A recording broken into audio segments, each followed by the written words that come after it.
हाँ, तो देखो मैं बस प्रोटीन की से स्टार्ट कर रहा हूँ बातें। अभी तुम लोग को ज्यादा टेंशन लेने की नहीं है, बस समझना है हल्के हल्के। प्रोटीन है, प्रोटीन के बारे में क्या बोला सर ने कि वो अमाइनो एसिड से मिलके बने होते हैं, है ना। इतना ए लिख रहा हूँ, मतलब अमाइनो एसिड से बन के मिलके बने होते हैं।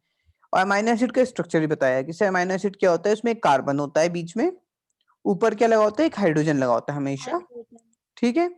यहाँ पे जो होता है नीचे एक आर ग्रुप लगा होता है, मतलब ये कुछ भी ग्रुप है, वेरिएबल ग्रुप है, मतलब ये कार्बन भी हो सकता है, हाइड्रोजन भी हो सकता है इसमें, और मतलब कोई चेन भी हो सकती है, डिफरेंट डिफरेंट टाइप के हो सकते हैं, ठीक है।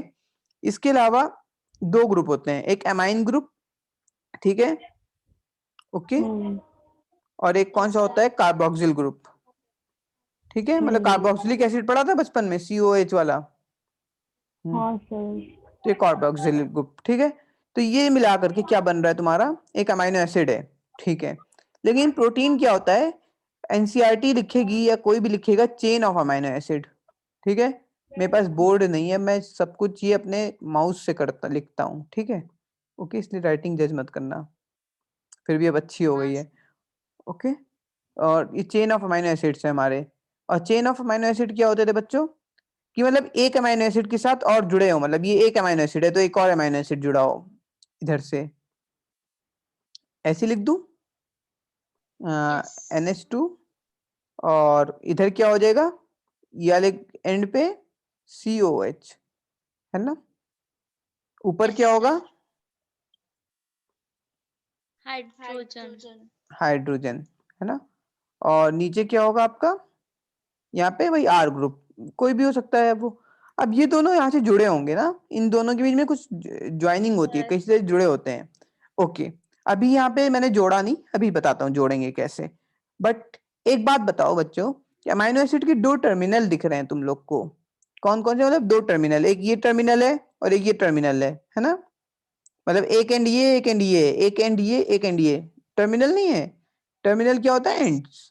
तो ये दोनों टर्मिनल में ये कौन सा टर्मिनल कहलाएगा, एंड टर्मिनल, क्या कहलाएगा, एंड टर्मिनल।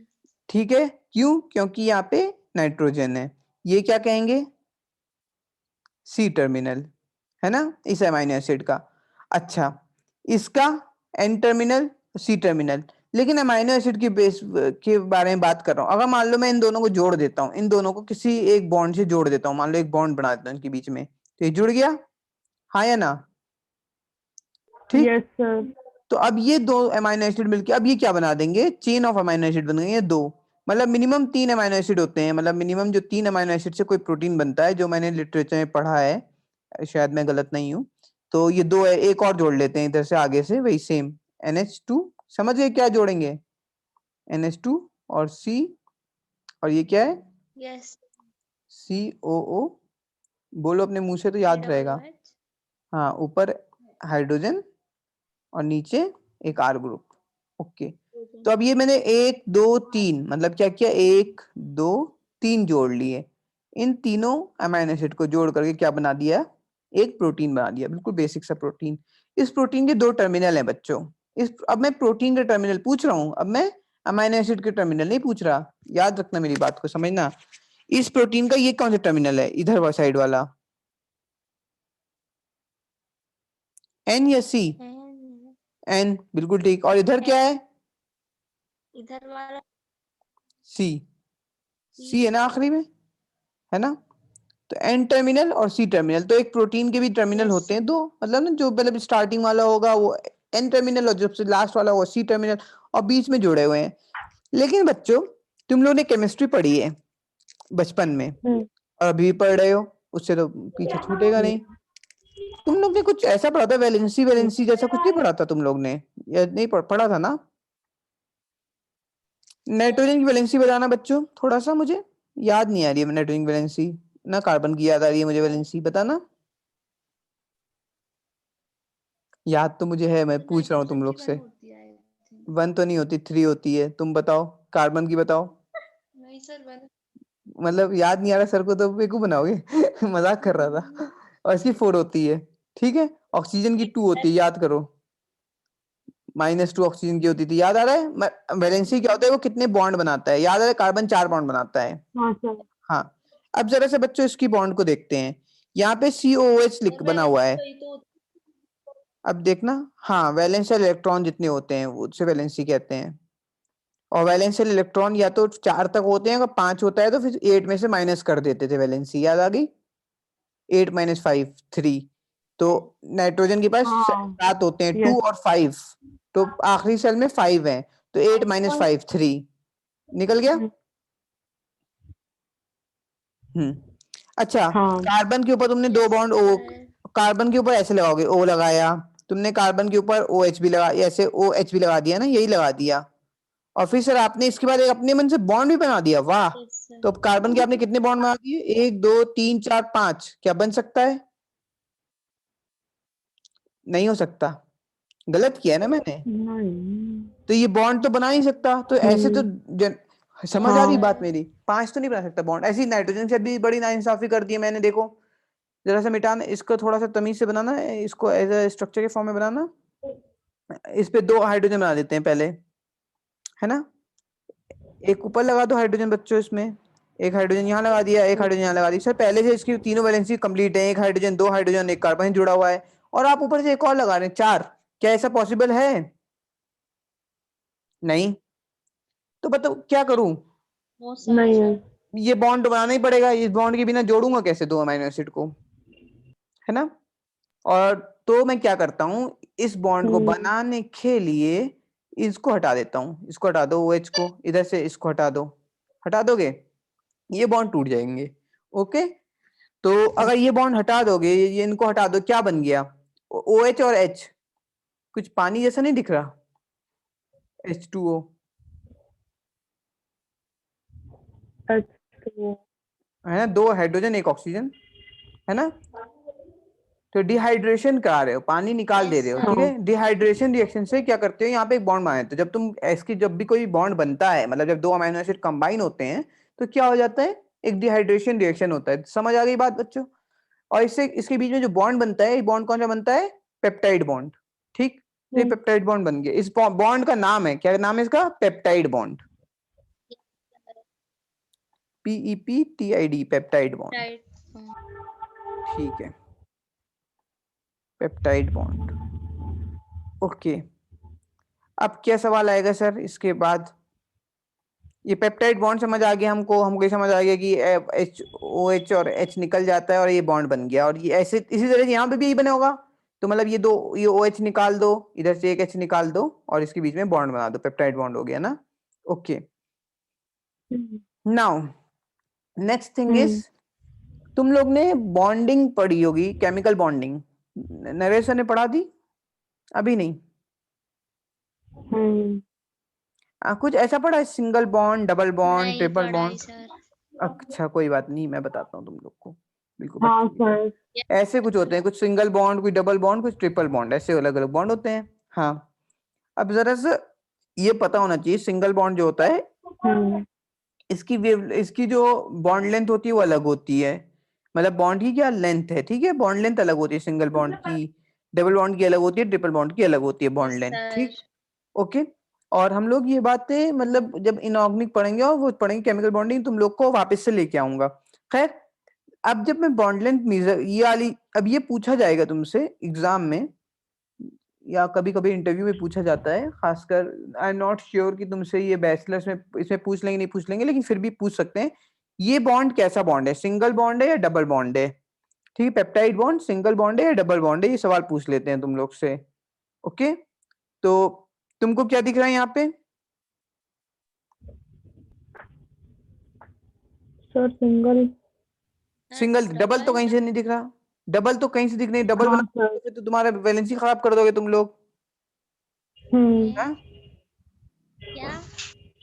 अगर पेप्टाइड बॉन्ड को डबल बॉन्ड बना दोगे, तो यहाँ पे दो दो गिनोगे, 2 1 3 1 4, मतलब यहाँ पे सॉरी, यहाँ पे से दो गिनोगे, 2 1 3 1 4 हो जाएंगे नाइट्रोजन, फिर तो खराब नहीं कर दोगे, हाँ सर है ना। ओके, तो असल बात पता है क्या होती है, पेप्टाइड बॉन्ड जो होता है, ये ना सिंगल बॉन्ड होता है ना डबल बॉन्ड होता है, ठीक है। मतलब ये एक तरह का रेजोनेटिंग स्ट्रक्चर होता है। अब ये रेजोनेटिंग स्ट्रक्चर क्या होता है, ये मैं तुम लोग को बाद में बताऊंगा। कब बाद में? जब तुमको सर बता देंगे रेजोनेंस, ठीक है।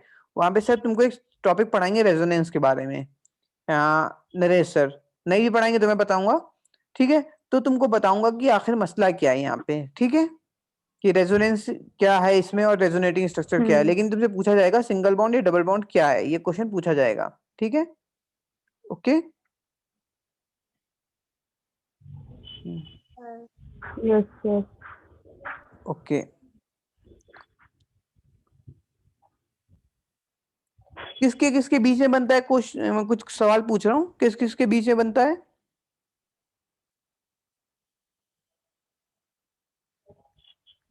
पेप्टाइड बॉन्ड कार्बन और हाइड्रोजन क्या सर?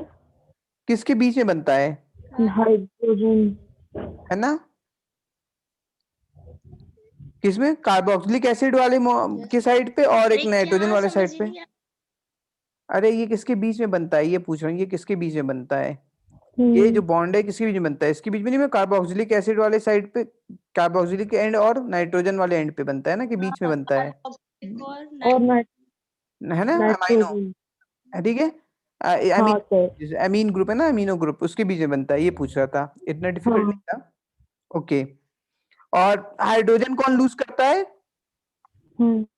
हाइड्रोजन ऑक्सीजन OH कौन लूज करता है? कार्बोक्सिल ग्रुप या फिर नाइट्राइड ग्रुप, मतलब ये अमाइनो ग्रुप, OH कौन लूज करता था दोनों में से? कार्बोक्सिलिक। हाँ, ये दिख रहा है ना, OH लूज करता हुआ कार्बोक्सिलिक ग्रुप करता है OH लूज, और हाइड्रोजन कौन लूज करता है? अमाइनो ग्रुप, ठीक है, अमाइनो ग्रुप लूज नाइट्रोजन। करता है। हाँ, नाइट्रोजन या अमाइनो ग्रुप ना। हाँ। और क्यों करता है तुम लोग को रीजन पता है? वैलेंसी वाला मसला देख लिया तुम लोग ने, है ना। Yes sir. तो मतलब कुल मिला के पानी निकल जाता है बाहर ना। ओके, अगर दो हाँ सर। अमाइनो एसिड जुड़ गए तो इसको क्या कहेंगे? मतलब दो अमाइनो एसिड को जुड़ेगा डाइपेप्टाइड, क्या कहोगे? डाइपेप्टाइड। दो पेप्टाइड मतलब दो अमाइनो एसिड जुड़ गए, डाइपेप्टाइड, ठीक है। और तीन जुड़ गए तो ट्राइपेप्टाइड, मतलब ये इससे जुड़ा है और ये इससे जुड़ा है तो ट्राइपेप्टाइड। यहाँ पे ट्राइपेप्टाइड बनाया मैंने, ट्राइपेप्टाइड। मतलब डिपेंड कर रहा है कितने अमाइनो एसिड जुड़े हैं, उसका नाम है, मतलब बाद में तुम प्रोटीन का नाम दे देना, प्रोटीन का एक नाम दे रहे हैं, नामकरण कर रहे हैं, ठीक है इसका। ओके ओके, और Yes. रिएक्शन क्या था? डिहाइड्रेशन हुआ था ना, रिएक्शन जो था डिहाइड्रेशन और सिंथेसिस भी Yes, हुआ, sir. कुछ बना भी था। सिंथेसिस क्या हुआ? बॉन्ड का सिंथेसिस हुआ, तो इसको क्या कहते हैं? Dehydration synthesis reaction. क्या कहते हैं बच्चों? यहाँ लिख देता हूं, dehydration dehydration synthesis reaction. Synthesis reaction. Okay, तो डिहाइड्रेशन सिंथेसिस रिएक्शन हो जाता है यहाँ पे, क्लियर है? ओके, एक सेकेंड, रिकॉर्डिंग पॉज कर। हाँ, तब ये बताओ कि जो अमाइनो एसिड को जुड़ करके जो आपका लाइक पेप्टाइड बनता है, ये बॉन्ड बनता है, पेप्टाइड बॉन्ड बनने का, या ये काम होगा लाइक अमाइनो एसिड जुड़ के प्रोटीन बनेगा, ये सब होता कहाँ था? सेल की कौन सी जगह पे होता था, याद आ रहा है कुछ? प्रोटीन सिंथेसिस कहाँ होती थी सेल में? राइबोसोम, सही जा रहे हो बिल्कुल, जितना पढ़ा है उसी में से पूछो। हाँ, एंडोप्लाज्मिक रेटिकुलम के ऊपर राइबोसोम्स होते थे ना, राइबोसोम्स के ऊपर ये सिंथेसिस होती थी। हाँ हाँ, क्या नहीं सर, सही तो बोल रहे थे। Sorry sorry sir. हाँ, इट्स ओके, चलो कोई बात नहीं, कंफ्यूज हो जाते हैं, याद करो, कोई बात नहीं। देखो ऐसे था, तुम्हारा एक राइबोसोम था, इसकी दो सब यूनिट थी, एक बड़ी एक छोटी, है ना। और तुमने डीएनए से, मतलब तुम्हारा जो सेल था, याद करो, से ये न्यूक्लियस है, मतलब न्यूक्लियस था, रुको एक सेकेंड, ये न्यूक्लियस है, उधर से न्यूक्लियस से मतलब क्या बना? डीएनए से आरएनए बना। आरएनए याद है? आरएनए बन के आया, आरएनए बन के बाहर आया न्यूक्लियस से, और आरएनए जो होता था एमआरएनए, वो आकर के इसके ऊपर लग जाता है, मतलब बताया था मैंने थोड़ा थोड़ा ऐसे, कि एक आरएनए आकर के इसके ऊपर लग जाता है। ओके, और ये किसके ऊपर लग जाता है? राइबोसोम के ऊपर ना। ओके, राइबोसोम के ऊपर लग जाता है, और फिर क्या करता है, एक और आरएनए आता है, टीआरएनए, वो हम 12th क्लास में पढ़ेंगे, लेकिन इतना याद करो कि एक एक करके, तुम लोग को याद आ रहा है, मैंने एक एनिमेशन दिखाई थी, ऐसे करके जुड़ते जाते हैं, मतलब कि अमाइनो एसिड जुड़ते जाते हैं और एक चेन बनती रहती है, चेन बन जाती है ना। इस टाइप की। हाँ ओके, चेन बन जाती है। चेन बनने के बाद वो क्या करती है, वो चेन वेसिकल के फॉर्म में, मतलब इसके वेसिकल आता है, इसके बाद वो जा करके गोल्गी अपरेटस पे जाती थी, फिर वहां पे फोल्डिंग वोल्डिंग होती थी, याद आ गया। गोल्गी में जाएगी, है ना। गोल्गी में कई फेज होते थे, सिस फेज, ट्रांस फेज होते थे, यस और सर वो जा करके इसके बाद वो अंदर जाएगी, फ्यूज करती थी, और वहां फोल्डिंग हो जाती थी उसकी, है ना। उसके बाद उससे निकल के वो कहाँ जाना है वो बता देता था, वहां जाना है वहां चला जाता था प्रोटीन। क्लियर है बच्चों। लेकिन अभी हमने ना पता क्या देखा, यहाँ वाला प्रोसेस देखा कि तुमने एक अमीनो एसिड और दूसरे अमीनो एसिड को जोड़ा, और जोड़ा कैसे था बच्चों, अभी पिछली स्लाइड में देखा कैसे जोड़ा, ऐसे पेप्टाइड बॉन्ड बनाया इनके बीच में, है ना। ओके, और जो है ना, और पेप्टाइड बॉन्ड जो बनाया, एक सवाल पूछूंगा तुम लोग से, या वो पूछेगा तुमसे कि बच्चों पेप्टाइड बॉन्ड में क्या एनर्जी की जरूरत होती है नहीं होती, क्या peptide bond formation synthesis reaction है, क्या इसमें एनर्जी की जरूरत होगी या नहीं होगी। तो ऑब्वियस सी बात है, एनर्जी की जरूरत होगी। ठीक है, ये स्पॉन्टेनियस से नहीं है, प्रोसेस अपने आप नहीं हो जाएगा, एक तरह का आपका एनर्जी की रिक्वायरमेंट है। एनर्जी कहाँ से मिलती है बनाने के लिए, सेल को एनर्जी कहाँ से मिलती है, एनर्जी सोर्स क्या है सेल का, माइटोकॉन्ड्रिया। माइटोकॉन्ड्रिया क्या बनाता था, एटीपी। एटीपी तो एटीपी से एनर्जी मिलती है ना, formation of peptide bond consumes energy obviously, है ना। और जो कि ड्राइव कहां से होती है, एटीपी से। Okay okay yes sir.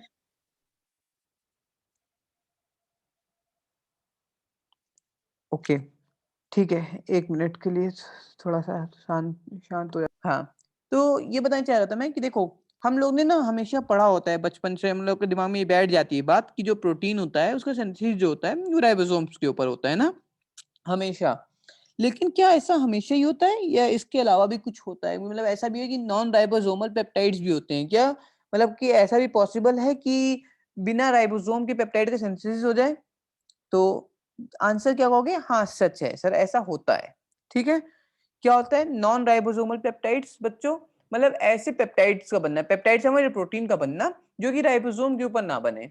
Okay, कौन बनाता है ऐसा, कुछ बैक्टीरियाज होते हैं और कुछ फंगस होते हैं जो ये काम करते हैं। ठीक, कुछ होते हैं, मतलब बहुत ज्यादा नहीं, कुछ होते हैं। ठीक है, अब दिमाग में सवाल आ रहा होगा कि सर राइबोसोम के ऊपर नहीं बनता, तो इसको ये बनता कैसे, कौन इसकी हेल्प करता है, मतलब तुम्हें क्या था, तुम्हारे पास अमाइनो एसिड कैसे थे, अमाइनो एसिड है, अमाइनो एसिड है सर, इन दोनों चेन को जुड़ना है तो इनकी कोई तो हेल्प करेगा ना जुड़ने के लिए। तो हाँ, तो ये नॉन राइबोसोमल्स बनने के लिए कुछ पर्टिकुलर एंजाइम्स होते हैं, मतलब उनके पास कुछ अच्छे ऐसे एंजाइम्स होते हैं जो इस रिएक्शन में उनकी हेल्प करते हैं। ठीक है, तो ये एक मतलब एडवांस कॉन्सेप्ट है, बट याद रखना है, ठीक है, कि ऐसा भी हो सकता है, पॉसिबल है। अगर तुमसे पूछ ले कभी कोई कि इज इट पॉसिबल ओनली कि हमारे राइबोसोम के ऊपर ही प्रोटीन बन सकता है, तो बोलना हाँ, जनरली यही होता है सब जगह पे, बट हाँ कभी कभी ऐसा पॉसिबल है कि नॉन राइबोसोमल पेप्टाइड बनते हैं। ठीक है, और कहाँ बनते हैं, कुछ बैक्टीरियाज होते हैं, कुछ फंगस होते हैं जो कि ऐसा काम करते हैं। तो वो तुमसे नेक्स्ट क्वेश्चन पूछेगा कि बताओ कैसे करते हैं, तो तुम क्या बता दोगे कि उनके पास कुछ स्पेशलाइज्ड एंजाइम्स होते हैं। ठीक है, ओके। और अगर तुमसे थोड़ा और एडवांस पूछे, थोड़ा और हीरो बनने का मन कर रहा हो तुम लोग का, तो बता देना उसका नाम क्या होता था, ग्लूटाथियोन का, हाँ ग्लूटाथियोन का एग्जांपल बता देना, ग्लूटाथियोन, हाँ ग्लूटाथियोन कहलाता है ना वो, तो ग्लूटाथियोन का एग्जांपल बता देना कि ग्लूटाथियोन जो होता है वो ट्राई पेप्टाइड है, मतलब 3 पेप्टाइड का है वो जो होता है ऐसे बल्कि बनता है। ठीक है, 2 एंजाइम उसमें हेल्प करते हैं उसकी। ठीक है, खैर उतना नहीं जाएगा, मतलब इतना भी नहीं जाएगा, लेकिन फिर भी तुम्हारे मेमोरी में बना रहेगा, थोड़ा सा बता दिया, याद रहेगा आई गेस, है ना। सर ये ओके, ग्लूटाथियोन क्या होता है। ये एक तरह का ट्राइपेप्टाइड है, मतलब ट्राइपेप्टाइड है ये, एक आपका ग्लूटाथियोन। ठीक है, मतलब एक तरह का एक प्रोटीन समझो, छोटा सा प्रोटीन है, मतलब जो कि एक प्लांट में पाया जाता है। ठीक है, प्लांट में, एनिमल में, बैक्टीरिया में, कुछ में पाया जाता है। ठीक है, इस एंटीऑक्सीडेंट काम करता है, एंटीऑक्सीडेंट एक्टिविटी होती है इसकी। एंटीऑक्सीडेंट समझ रहे हो, मतलब कई बार कि तुम लोग कई बार नहीं कहते नारंगी खाते हो, कुछ ऐसे एंटीऑक्सीडेंट्स खाते हो, संतरा खाते हो कि नहीं, क्या कुछ लोग कहते हैं खून साफ करता है, इस टाइप की बातें करते हैं ना लोग। तो रिएक्टिव ऑक्सीजन स्पीसीज होती हैं। कई बार क्या होता है, देखो ऑक्सीजन ना O2 के फॉर्म में तो खुश है, बहुत अच्छी चीज है, लेकिन अगर ये ऑक्सीजन फ्री रेडिकल बन जाए, मतलब ऑक्सीजन के ऊपर एक इलेक्ट्रॉन का रेडिकल बन जाए, मतलब फ्री रेडिकल, इस सर ने बताया तुमको अभी, ये नहीं बताया है फ्री रेडिकल, नहीं। नहीं बताया, अच्छा कोई बात नहीं। देखो अगर इलेक्ट्रॉन मतलब 2 इलेक्ट्रॉन ऐसे देखा होगा ना, कभी कभी तुमने ऐसा बनाया होता है कि हम ये बना देते हैं ऑक्सीजन के ऊपर 2 इलेक्ट्रॉन ऐसे बनाते हो तुम लोग ना, यूं करके। Yes okay, sir. तो ये इस पे लोन पेयर बना देते हो ना कई बार, लोन पेयर वगैरह सीखोगे हल्के हल्के। खैर, तो फ्री रेडिकल क्या होता है, एक इलेक्ट्रॉन होता है, मतलब एक इलेक्ट्रॉन मौजूद होता है उस ऑक्सीजन के ऊपर, तो ये फ्री रेडिकल है। मतलब ये ना काफी ज्यादा रिएक्टिव होता है और ये हमारे लिए हार्मफुल होता है। तो हम ऐसे एंटीऑक्सीडेंट्स के यूज करते हैं या खाते हैं या कुछ मतलब प्लांट के अंदर खुद से बनता है जो कि इनसे बचने की कोशिश करता है। पेरोक्साइड से याद आ रहा है, पेरोक्सिसोम्स बताया था मैंने एक बार तुम लोग को कि सेल के अंदर पेरोक्सिसोम्स होते हैं, क्योंकि हमारे पेरोक्साइड जो होते हैं वो भी हमारे लिए नुकसानदेह होते हैं, तो उसको भी मतलब एनगल्फ करना है, उनको खाने के लिए पेरोक्सिसोम्स होते हैं। मेम्ब्रेन नहीं होती थी पेरोक्सिसोम्स पे ना, याद करो, बताया था कि इनके पास मेम्ब्रेन्स नहीं होती, मेम्ब्रेन लेस होते हैं, लेकिन इनके पास मतलब ये खास किस लिए होते हैं कि पेरोक्साइड से आपको वो एक निजात दिलवाते हैं। ठीक है, तो वैसे ही ये भी होते हैं, मतलब ठीक है, तुमने मुझे पूछ लिया कि ग्लूटाथियोन क्या होता है, तो एक तरह का एंटीऑक्सीडेंट होता है। ठीक है, ओके ओके सर। ओके चलो। हाँ, इतना सब जान जाओगे तो फिर भाई साहब ज्यादा ही टॉप नहीं करोगे। सर ये जो होता है पेप्टाइड, सर ये नाम भी तो किसी उस पे रखा गया होगा ना, मतलब पेप्टाइड, प्रोटीन रखा गया। प्रोटीन के उससे बना है पेप्टाइड, मतलब जो बॉन्ड है वो पेप्टाइड बॉन्ड बनाया गया ना, पेप्टाइड बॉन्ड। ठीक है, एमाइड के नाम से वैसे नाम, अच्छा अगर तुम ऐसे बोले पेप्टाइड नाम, तो एमाइड बॉन्ड के नाम से है पेप्टाइड बॉन्ड, वैसे एमाइड। ठीक है, एमाइड लिंकेज होता है वो, ये बहुत अंदर केमिस्ट्री में घुस जाओगे। ठीक है, खैर बता दूंगा, डोंट वरी। तुम लोग को जब 1-1.5 साल में तुम्हारा दिमाग उतना डेवलप हो जाए केमिस्ट्री पढ़ के, तो ये चीजें और समझ आएंगी। मैं तुम लोग को वापस लेके आता रहूंगा चीजों पे, घुमा फिरा के। देख रहे हो ना, मैं कोई भी चैप्टर को हर बार वापस लेके आ रहा हूँ। इवन जो हमने चैप्टर नंबर 1 में पढ़ा था वो आज भी यूज कर रहे हैं हम लोग। ऐसे तो नहीं कर रहे कि जो चैप्टर 1 में पढ़ा था इसको भूल करके आगे बढ़ गए, ऐसा नहीं कर रहे। ठीक है, ओके। तो मैं तुमको बताऊंगा पेप्टाइड बॉन्ड क्या होता है, एमाइड टाइप लिंकेज क्या होते हैं। एमाइड के नाम से पेप्टाइड बना, ठीक है, वो ऑर्गेनिक केमिस्ट्री में एमाइड लिंकेजेस होते हैं। ओके ओके, तो खैर, तो और प्रोटीन के साथ एमाइड लिंकेज पेप्टाइड। ठीक है, ओके, या कोई और सवाल? Questions are most welcome. No sir. ठीक है, आगे चलते हैं। तो मैं तुम लोग को बता दिया इन सब चीजों के बारे में बता दी मैंने कि ठीक है, ये अमाइनो एसिड का लिंकेज है, ये एक तरह का प्रोटीन के बारे में। हम लोग प्रोटीन से स्टार्ट कर रहे हैं, इसके बाद हम कार्बोहाइड्रेट उसके बारे में जानेंगे। ठीक, जरा सा और आगे बढ़ते हैं। ये जो प्रोटीन बना है, प्रोटीन कहाँ पे बना, ये क्या दिखाने लग गया, 10 मिनट में बंद हो जाएगा। अच्छा, प्रोटीन तुम्हारा जनरल बात कर रहे हैं, राइबोसोम पे बना था बच्चों, है ना। मतलब राइबोसोम के एमआरएनए आया और एक प्रोटीन की चेन बन गई, पेप्टाइड की चेन बन गई। कितने कितने का भी बना सकता हूँ, मतलब अलग अलग प्रोटीन, अलग अलग नंबर ऑफ इसके अमाइनो एसिड्स होते हैं उसमें। ठीक है, क्या कह रहा हूँ मैं, अलग अलग जो प्रोटीन होते हैं उन पे अमाइनो एसिड का नंबर अलग अलग होता है। ओके, या हाँ तुम लोग को कोई एक प्रोटीन का नाम याद है, कोई भी प्रोटीन का नाम याद करो। इंसुलिन प्रोटीन, ह्यूमन इंसुलिन जानते हो, है ना, नाम सुना होगा, हाँ सर। ह्यूमन इंसुलिन, हाँ सर। है ना। जो तुम्हारा जब डायबिटीज आती है तो इंसुलिन के इंजेक्शन लगाते हैं लोग, कई बार देखा होगा, यस। है ना। क्या होता था हाँ सर। हाँ, तो क्या होता था कई बार तुम्हारा, मान लो क्यों लगाते हैं, क्योंकि वो आपको ग्लूकोज एब्जॉर्प्शन में हेल्प करता है ना। मान लो तुम्हारा सेल है और ये तुम्हारा आराम से इस ब्लड वेसल है, अगर ग्लूकोज है, अब ग्लूकोज जरूरत है, ग्लूकोज की जरूरत किसको है, सेल को जरूरत है ग्लूकोज की, हाँ या ना। यस ऑब्वियस सी सर। बात है, ग्लूकोज हाँ की सर। जरूरत है सेल को, अंदर मेटाबॉलिज्म करना है अपना, अंदर उसके बहुत कुछ चल रहा है, और ये ब्लड है। अब ब्लड में से तुमने खाना तो खा लिया, खाना खाने के बाद तुमने वो जो भी डाइजेस्ट वो ब्लड में आ गया, तुम्हारा ग्लूकोज आ गया, तुम्हारा प्रोटीन आ गया, सब कुछ आ गया। अब जिसको जिसको जरूरत है वो ब्लड के थ्रू पहुंच जाए वहां तक। अब क्या होगा, ये मान लो इस सेल को जरूरत है तुम्हारी, ये सेल है तुम्हारा, इस सेल को जरूरत है ग्लूकोज की, और ये ग्लूकोज तुम्हारा यहाँ अंदर नहीं मिल पा रहा। क्यों अंदर नहीं हो पा रहा, क्योंकि इसके पास इंसुलिन की जरूरत होती है। ठीक है, यहाँ पे इंसुलिन रिसेप्टर्स होते हैं और इंसुलिन की जरूरत होती है, वो कम प्रोड्यूस हो रहा है, तो उसकी वजह से ये अंदर नहीं जा रहा। क्या अंदर नहीं जा रहा, ग्लूकोज। तो सेल को क्या होगा, सेल की नीड पूरी होगी या नहीं होगी, नहीं हो पाएगी। नहीं। तो यही होता है कि जब जो किसी को डायबिटीज आती है नहीं सेल हो की, उसे पाएगी। भूख नहीं लगती, सुना है भूख लगती है एकदम से। अब सेल को तो तुम कर रहे हो, लेकिन वो डाइजेस्ट नहीं हो रहा, मतलब अंदर जा नहीं रहा ग्लूकोज, उसको भूख लग रही है एक तरह से। और अब तुम क्या करो बच्चों, अब उसको इंसुलिन के इंजेक्शन दे दो, ताकि जो इंसुलिन की कमी है, जो इंसुलिन नहीं बन रहा है, इंसुलिन नहीं बाइंड कर पा रहा है, इंसुलिन नहीं बन रहा, तो तुम इंसुलिन का इंजेक्शन दे करके लगा दो। अगर तुम इंजेक्शन दे करके इंसुलिन दे दिया तो उससे क्या होगा, अब तुम्हें इंसुलिन मौजूद है, तो अब ये जो अपटेक है ऑफ कार्बोहाइड्रेट, इसका ये अपटेक बढ़ जाएगा, किसका, सेल में, और सेल को अब परेशानी का सामना नहीं करना पड़ेगा ना। तो एक तरह से इंसुलिन एक तरह का क्या होता है, प्रोटीन होता है। तो इंसुलिन कितने अमीनो एसिड का प्रोटीन होता है, 51 अमीनो एसिड।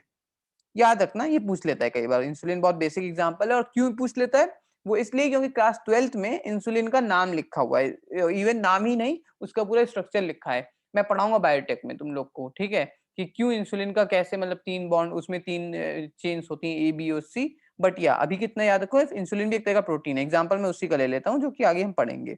ओके, तो ऐसे Yes. 51 अमीनो एसिड जुड़ गए, और कैसे जुड़े हैं बच्चों, एनर्जी यूज हुई है ना, ठीक है, एटीपी ड्रिवन प्रोसेस था ना।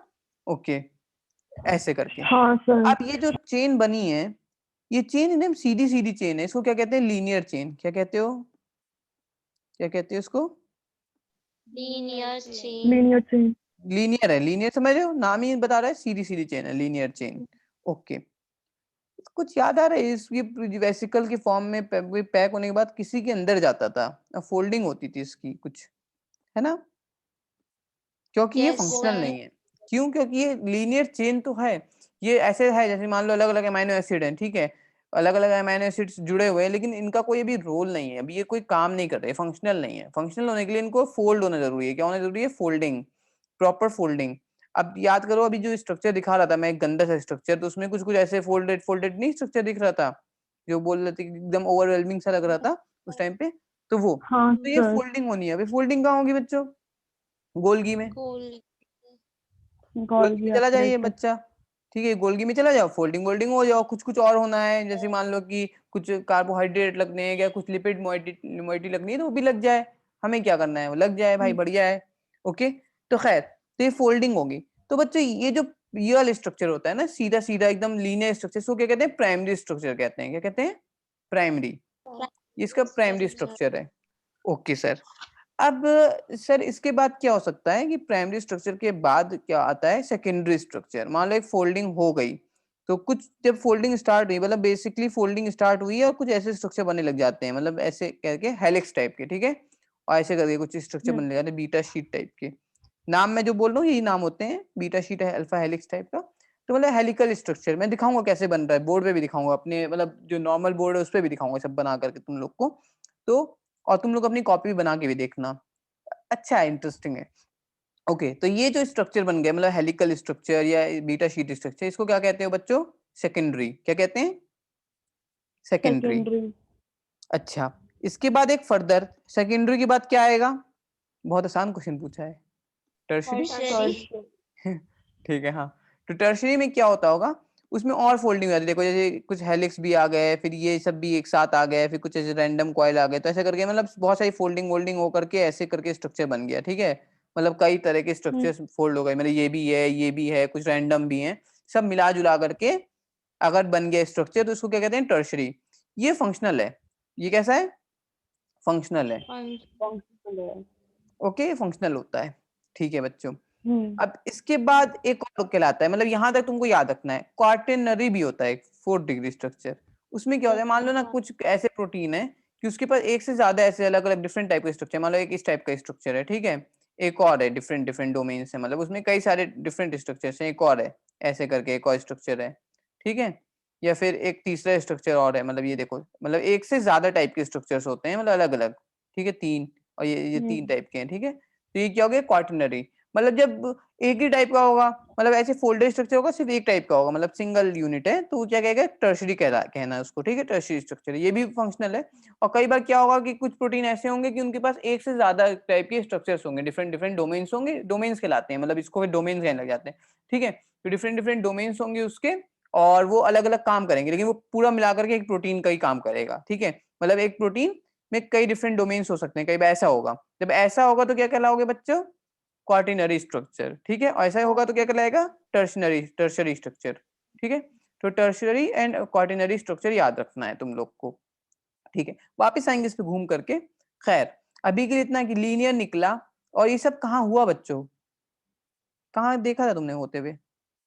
गोल्गी में, तो गोल्गी में। है ना? और प्रोटीन फोल्डिंग का बहुत बड़ा रोल होता है बच्चों की, प्रोटीन को सही फोल्ड होना बहुत जरूरी है। अगर प्रोटीन सही से फोल्ड नहीं होगी तो उससे क्या हो जाएगा बताओ? क्या हो सकता है? बीमारी हो सकती है। क्यों? देखो तुम्हारा कोई यस। प्रोटीन है वो किसी काम से तो है, मान लो इंसुलिन है तो किसी काम से अब इंसुलिन फोल्ड नहीं हो तो इंसुलिन का काम नहीं कर पाएगा, तो इंसुलिन की कमी नहीं हो जाएगी। या कोई ऐसा प्रोटीन है जिसकी जरूरत है, उस प्रोटीन की कमी हो जाएगी, तो ऑब्वियस सी बात है किसी भी चीज की कमी होगी तो हमको क्या होगा? बीमारी होगी ना। हाँ, तो हमें बीमारी यस हो सर। जाती है, मतलब लाइक हमें डिफरेंट डिफरेंट प्रोटीन डिजीजेस होती हैं। जैसे कि मालूम, मैंने जो रिसर्च का काम था मेरा वो भी कहीं ना कहीं इस पे था, अल्जाइमर डिजीज पे था हमारा काम, ठीक है। तो खैर, तो वो एक तरह से प्रोटीन फोल्डिंग की ही डिजीज है। हम लोग प्रोटीन फोल्डिंग पे आएंगे तो हम उसकी एक और चीजें भी पढ़ेंगे थोड़ी बहुत, बट ये अब जितना मैंने बताया प्रोटीन के बारे में ना, इतना ही एनसीईआरटी में, थोड़ा एक्स्ट्रा ही बताया है मैंने, ठीक। क्या यस बहुत टफ सर। था यानी समझ नहीं आया या आया कुछ? आ गया सर। आया ना? ठीक है। तो यस। हाँ, तो इसके लिए इतना ही समझो अभी के लिए, और ज्यादा हो जाएगा इससे ज्यादा पढ़ाऊंगा तो आज के लिए, आज